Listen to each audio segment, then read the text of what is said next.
보시는 것처럼 과단 집회 소집을 통지할 때에는 서면이나 전자방법 그리고 대리인, 이게 위임장입니다. 위임장을 사용해 가지고 의결권 행사할 수 있음을 무조건 알려야 돼요.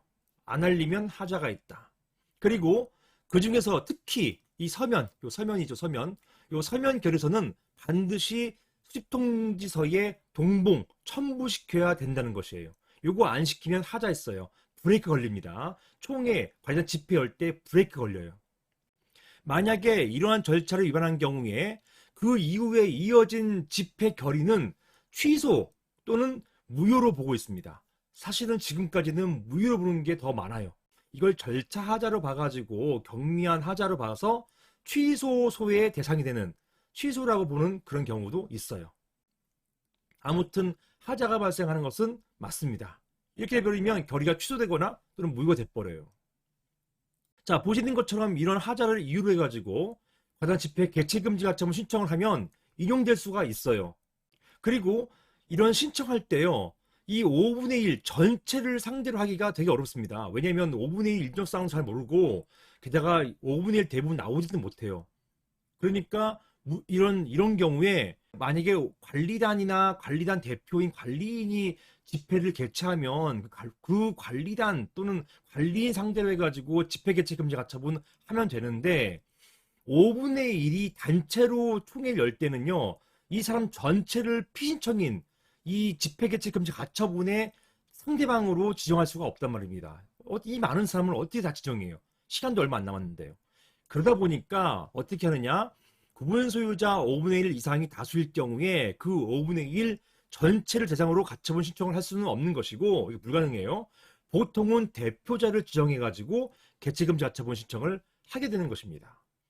그리고 어차피 개최 금지시키는 그 내용이 동일하기 때문에 또 집단리가 그 총회장 가서 열지 말라, 이 가처분, 이 금지 가처분을 공표해요. 그렇기 때문에 대표자 한 사람을 정해도 됩니다. 문제 없어요. 자, 그런데요, 이렇게 관련 집회 개최 금지 가처분 신청은 매우 급하게 이루어집니다. 예를 들어서 일주일 전에 발송되면 이게 도달되는 게 집회 개최 불과 5일 전에 막 수립통지서가 도달되고 이런 경우가 있거든요. 이런 경우에 부랴부랴 개최 금지 가처분을 신청합니다. 그러면 거의 집회 또는 총회 직전, 이틀 전이나 직전일에 전날에 이 신문기를 급하게 잡아요. 급하게 잡고 바로 그날 거의 총회 직전에 결정을 내립니다. 이렇게 급박하게 이루어져요.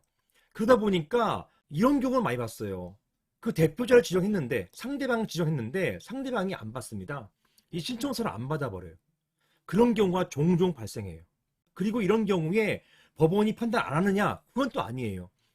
낸 자료 가지고 판단을 해주는 경우가 대부분이었습니다. 자, 보시는 것처럼 이런 경우에 보통 법원에서는요, 비록 송달이 안겠다 하더라도 신청서상의 주장이 명백히 타당하다면 집회를 정지하라, 이런 결정을 내립니다. 상대방 대표자가 안 받았다고 해가지고 판단 보류하고 그러지 않아요.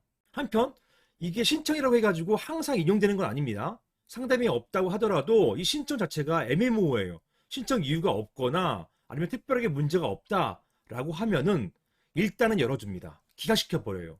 왜냐하면 어차피 집회 결사 자유가 있으니까 여는 것 자체를 막지 말자. 일단 열긴 해주고 거기에 하자가 있으면 그 하자를 다퉈라. 이런 취지로 대부분은 집회 개최 금지 가처분은 사실은 기각률이 높습니다.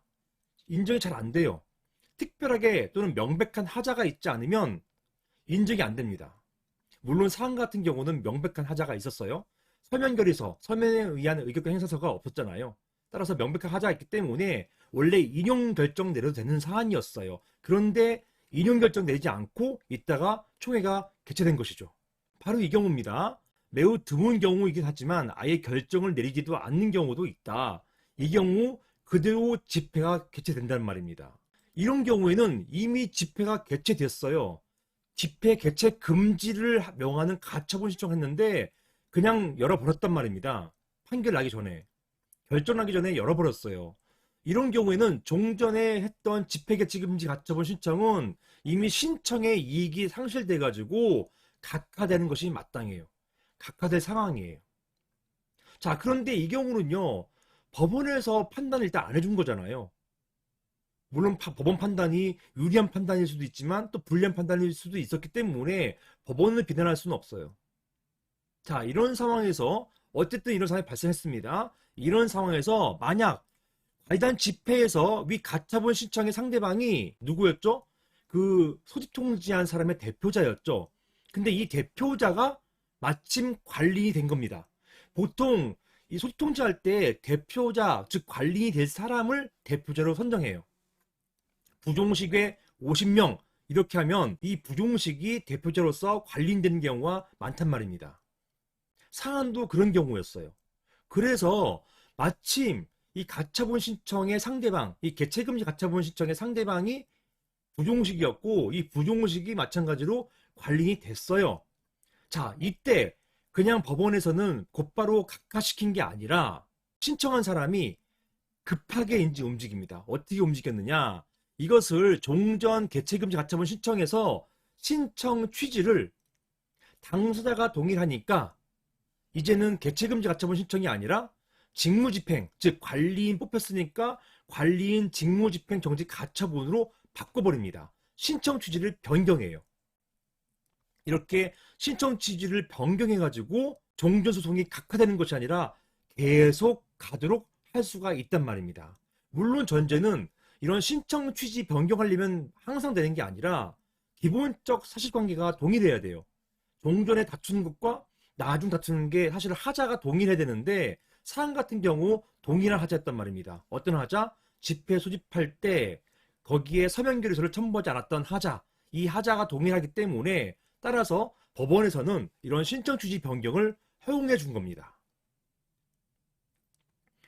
그게 바로 이 판례예요. 판례도 상대방이 동일하고 또 다투는 취지도 동일할 경우, 기본적 사실관계가 동일할 경우에 그 경우에는 종전 집회개최금지 가처분, 원래 각하됐었어야 할 그 집회개최금지 가처분 신청을 관리인 직무집행정지 가처분 신청으로 변경할 수 있도록 해 주었고요. 이게 가능하다고 보았습니다.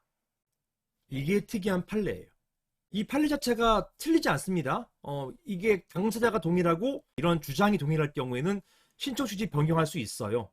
다만 여기에 몇 가지 우연이 들어가는 것이죠.